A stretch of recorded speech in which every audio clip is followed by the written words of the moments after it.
জাতীয় সংসদ নির্বাচনের মনোনয়নপত্র জমা দেওয়ার শেষ দিন। রিটার্নিং কর্মকর্তার কার্যালয়ে তাই উপচে পড়া ভিড়। উচ্ছ্বাস আর উদ্দীপনায় মনোনয়নপত্র জমা দেন বিভিন্ন রাজনৈতিক দলের পাশাপাশি স্বতন্ত্র প্রার্থীরা। সোমবার সকালেই খুলনা ৫ আসনের রিটার্নিং কর্মকর্তার কার্যালয়ে উপস্থিত হন জামায়াতে ইসলামীর সেক্রেটারি জেনারেল মিয়া গোলাম পরোয়ার। জমা দেন নিজের মনোনয়নপত্র। দেশের আইনশৃঙ্খলা পরিস্থিতি নিয়ে উদ্বেগ জানিয়ে শঙ্কা প্রকাশ করেন জনগণের প্রত্যাশা অনুযায়ী অবাধ, সুষ্ঠু ও গ্রহণযোগ্য নির্বাচন নিয়ে।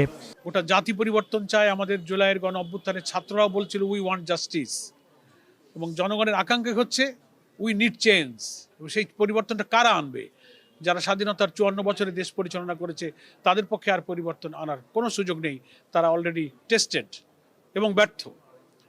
ফলে আমরা বিশ্বাস করি we will bring the change. আমরাই এই পরিবর্তনটা আনতে পারবো। এদিন বিকেলে কুমিল্লা ১১ আসনে মনোনয়নপত্র জমা দেন জামায়াতে ইসলামী মনোনীত প্রার্থী ও দলটির নায়েবে আমির ডাক্তার সৈয়দ আবদুল্লাহ মোহাম্মদ তাহের। জনগণের ভোটে জয়ী হলে দুর্নীতি, সন্ত্রাস ও অপরাধ দমনে কার্যকর পদক্ষেপ নেয়ার প্রতিশ্রুতি দেন নায়েবে আমির।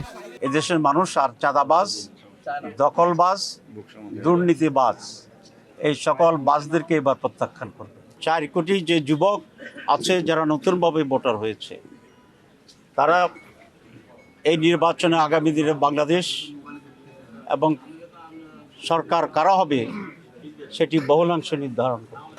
সিরাজগঞ্জ ৪ আসনে মনোনয়নপত্র দাখিল করেছেন বাংলাদেশ জামায়াতে ইসলামীর সহকারী সেক্রেটারি জেনারেল ও দলটির মনোনীত প্রার্থী মাওলানা রফিকুল ইসলাম খান।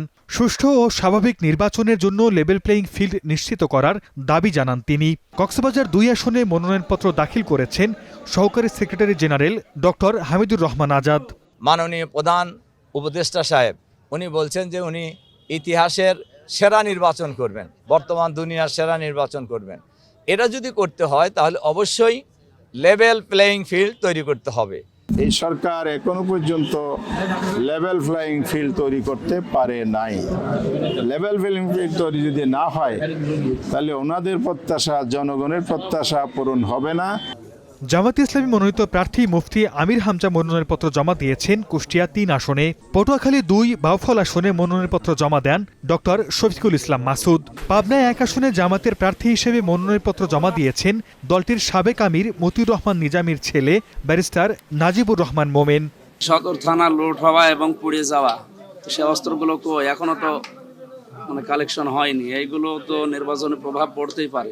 দীর্ঘ বছর পর আমাদের ভাই বোনেরা, নাগরিক বৃন্দ সুষ্ঠু, সুন্দর, নিরপেক্ষ, অবাধ এবং ভয়হীন একটা পরিবেশে তারা তাদের ভোট যেন দিতে পারে।